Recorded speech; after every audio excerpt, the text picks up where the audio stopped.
Part 1. First, you have some time to look at questions 1 to 4.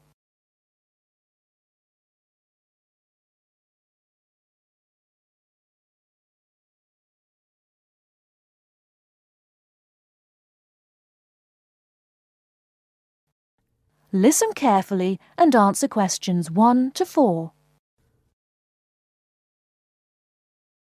Hello, I am a new student here. Hello, what can I do for you? Can you tell me what the student union does? Well, we're part of the National Union of Students, who represent students' interests across the country. We provide services for all students at this college. What kind of services? There are advisors and welfare staff, entertainments, sports clubs, union societies, meetings, campaigns, and special interest groups. We offer everything from ballroom dancing to karate, jazz, and political debates. Sounds great. How can you help overseas students? As I've said, we have welfare officers who are used to the sort of problems overseas students may have. They know where to get advice on a particular situation, or basically give whatever help is asked for. I am from the Philippines, and I hope I can meet other Filipino students who are here. I play chess and many sports, especially badminton, basketball, and wrestling. Please, can you tell me how to find out about these things? There is a Filipino society at the college. Regular meetings take place and lots of social activities are organized, such as meals, plays, and dances. The society is made up of Filipino students and other students who have an interest in the Philippines. And what about the sports? Does the union offer the ones I'm interested in? Yes, we do. There are basketball and wrestling teams. If you want to play in one of the college teams, you have to go along to training sessions and compete for a place. For badminton, you can either go to the badminton club or book a court to play with friends. Is there also a chess club or team? No, I'm afraid not. It may be best for you to put a notice on our notice board to find other players. Will that cost me anything? No, it's a free service available to all students, but you have to give your notice to a union officer first, so that it's fair for everyone who wants to use the notice board. I only have a room for 1 month at the moment. I need to find a house or a flat to live in near the college. Are you able to help me with any accommodation problems? There are always rooms available in shared flats or houses on our notice board. The college has some of its own accommodation, and you can also apply for these.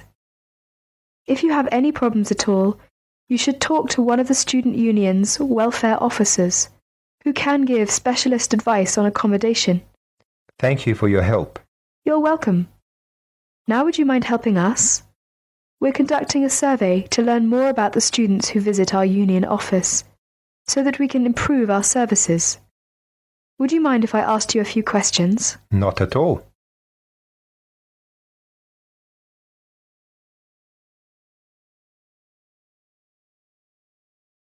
Now look at questions 5 to 10.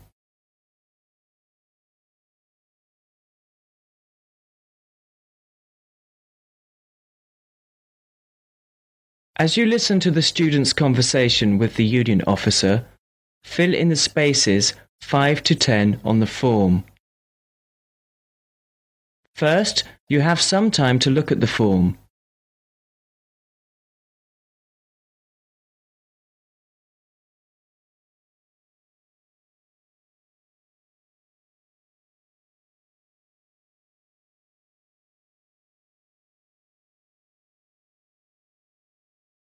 Now listen carefully and fill in gaps 5 to 10.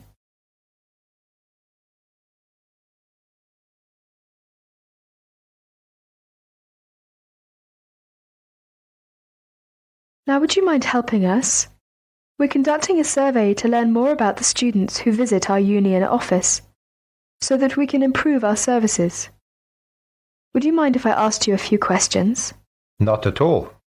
First of all, what is your name? My name is Cesar Bautisto. How do you spell your last name? Bautisto. T-I-S-T-O. Thank you. And what are you studying? Development Economics. I see.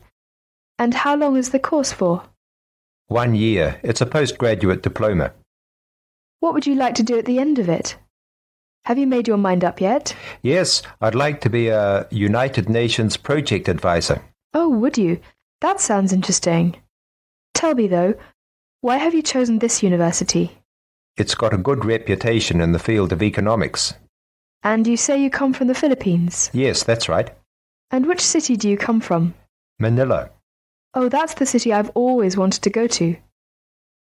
What do you do in your spare time? I go to play games. I love sports. Ah, yes, you mentioned that. Basketball, badminton, and wrestling, wasn't it? Yes, that's right. Okay, that's it. I'll add your name to our mailing list. We appreciate your help with this survey. If you have any suggestions, be sure to give us a call or drop by at any time. All right, I will. Thank you. Bye. Bye.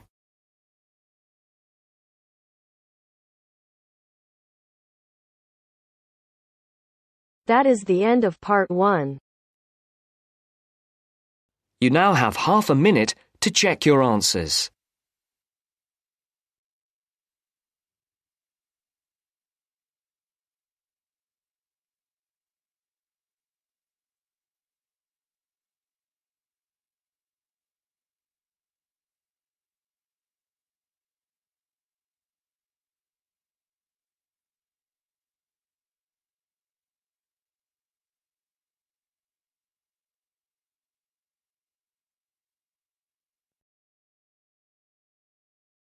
Now turns to part 2.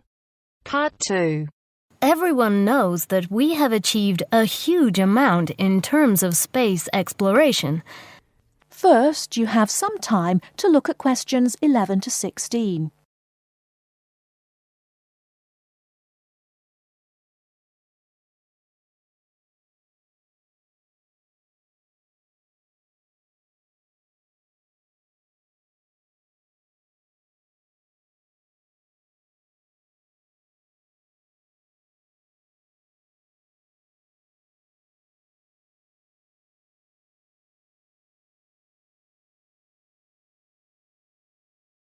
Now, listen carefully and answer questions 11 to 16. Everyone knows that we have achieved a huge amount in terms of space exploration. The space race between ourselves and Russia went on for nearly 20 years, but we were the first to land a man on the moon. At that time, the space race was very close, and the Russians very nearly got to the moon before us. For me, the most exciting invention, and the invention that really showed we were ahead in the space race, was the reusable space shuttle. It was first successful in 1981 and has since been used on many missions. The reusable shuttle can carry astronauts on space missions and can serve as a laboratory in which to conduct experiments. It can be used to transport equipment to space stations or to collect or repair satellites. The shuttle carries between 5 and 7 crew members. When a mission is complete, the shuttle fires thrusters, which propel it back into the Earth's atmosphere. It then glides down to make its landing. Before you hear the rest of the talk, you have some time to look at questions 17 to 20.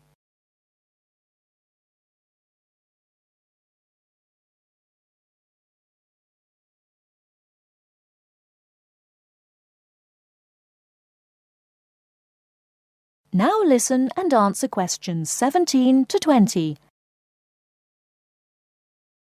Although the remains of very early ovens have been found in many parts of the world, it was here that they were first used frequently in people's homes. In ancient Greece and in other parts of Europe and Turkey, people used ovens to bake bread. But it seems there was only one large oven that everyone shared. Here, the remains of villages from 5,000 years ago show that each mud brick house was constructed with an oven, and that baking bread and perhaps cooking meat was very common. The ovens were made of clay and shaped like a beehive. Inside they had shelves, so that a number of loaves could be cooked together, and an opening at the bottom from which ash could be removed. That is the end of part 2. You now have half a minute to check your answers.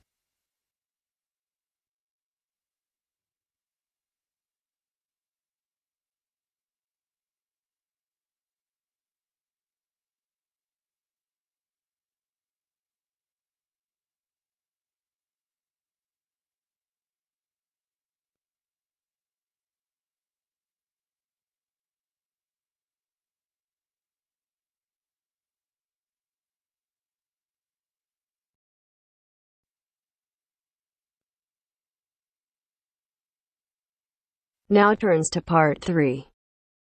Part 3. You are going to hear a conversation between a student and a tutor. First, you have some time to look at questions 21 to 25.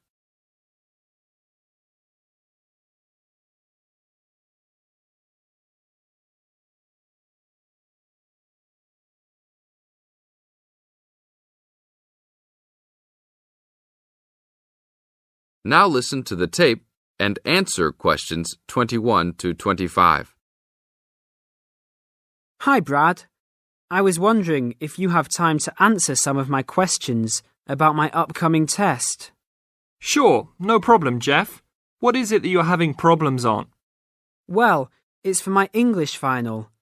We have to prepare a 5-minute speech to present in front of the whole class, including the professor. So I'm a little bit worried. Is there any specific topic, or can you do it on whatever you want? It has to have something to do with the origins of English literature. I'm thinking of doing it on Shakespeare, but I bet many other students will have the same idea. That's fine. Don't worry if others are doing the same thing. As long as you do a good job, that's all that counts. A good professor will grade all students fairly. You really think so? I suppose Shakespeare is the most famous author, so it should be fine. Besides, Shakespeare has so many works. You only have to choose a couple of them and talk about those. I guess you're right. Do you have any advice about how to prepare a speech? First, you need to select your topic. Have you done this yet? Yes, I have lots of information on Shakespeare. Good. Next, you should do a research on a specific topic. Do you have a deadline for which to turn in your speech topic? The deadline is next Tuesday. So you should have a detailed outline of what you will say by then. Do not just turn in a piece of paper saying Shakespeare on it. That will not give your professor any idea as to what you will be talking about. Okay, so you think I should write out an outline of my speech? Of course! Writing your speech out in outline form is essential. No one could give a speech from scratch. Even the president must refer to his outline when giving a speech. An outline will give you a good structure to base your speech on. Now look at questions 26 to 30.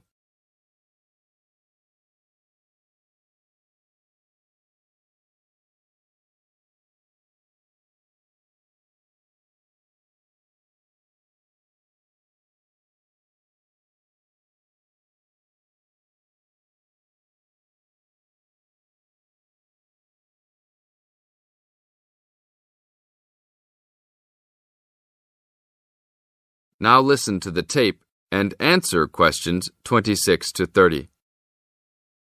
That's true. I was thinking that I would do an outline last, after I figured everything out. But I think your idea is better. What should I do after I have an outline prepared? You should then write the speech out, word for word, what you're going to say. This is so you'll have a firm idea of what you will say. It doesn't mean that the speech you will give will be exactly the same, but at least you have a fairly good idea what the final product will be. At this point, I can read it over for you if you want. Really? That would be great. I would appreciate that so much. No problem. Once you write it out, the next step is to practice giving the speech. At first, you can do it in front of the mirror, so you can see your expressions in your presentation. After that, you should practice giving your speech to some friends. I can listen to it for you too. That's a great idea. I really owe you a big favour then. Sure, you can do my Latin homework for me. Just kidding. Seriously, don't worry about it. I can help you with anything you need. So when is the speech due? Well, the speech topic is due next Tuesday. The speech itself will be due next Friday. I can help you any time you want because I have no tests this next week. Besides, I'm an English major and Shakespeare's one of my favourite authors, so helping you out will be no big deal. Thanks so much. Well, I'm going to the library to get started on all this. I'll call you tomorrow. See you tomorrow then. That is the end of part 3. You now have half a minute to check your answers.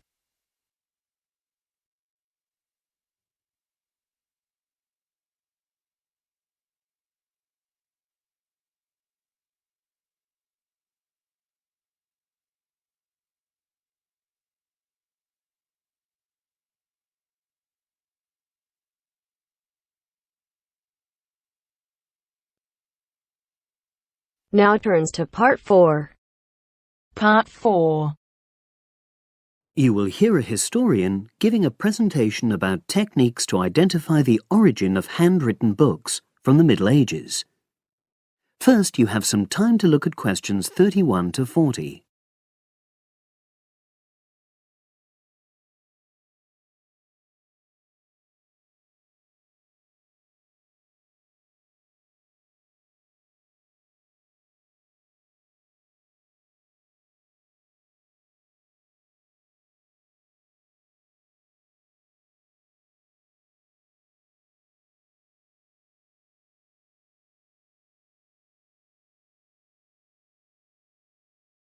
Now listen and answer questions 31 to 40.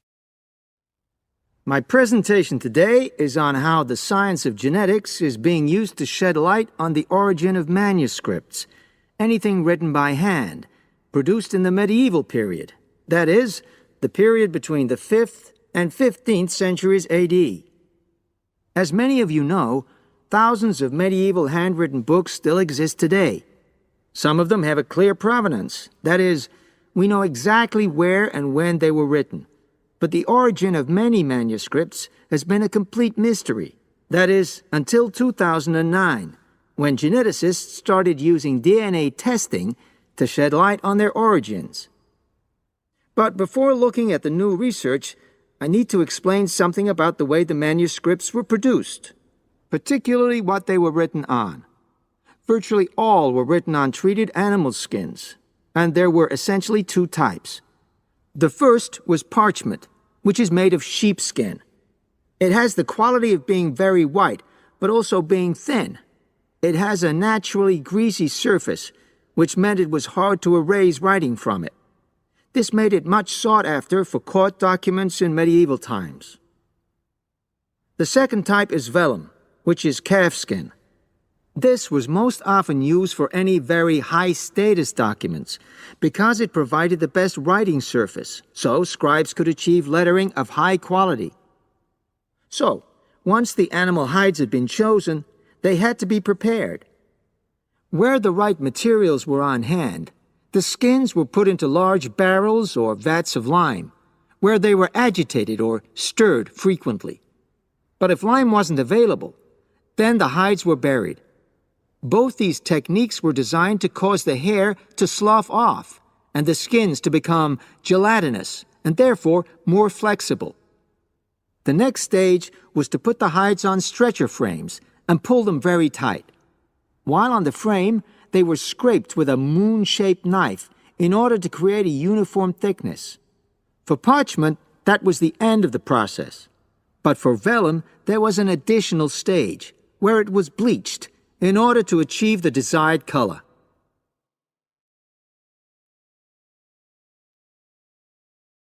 So, what does all this preparation mean for the quest to identify the origins of mystery manuscripts? Well, until recently, the only way historians and other academics were able to guess at origins was either through the analysis of the handwriting style or from the dialect in which the piece was written. But these techniques have proven unreliable for a number of reasons.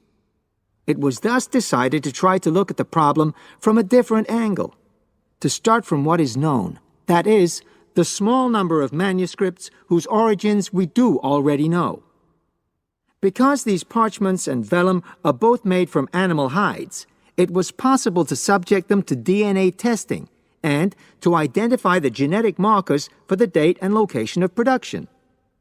From this was created what is known as a baseline. The next stage was to test the mystery manuscripts, finding their DNA characteristics, and then making comparisons between the known and the mystery scripts. Genetic similarities and differences enabled the scientists to gain more information about the origins of the many manuscripts we had known virtually nothing about up to that point. Now you might ask, what are the potential uses of this new information? Well, obviously, it can shed light on the origin of individual books and manuscripts. But that's not all. It can also shed light on the evolution of the whole of the manuscript production industry in medieval times.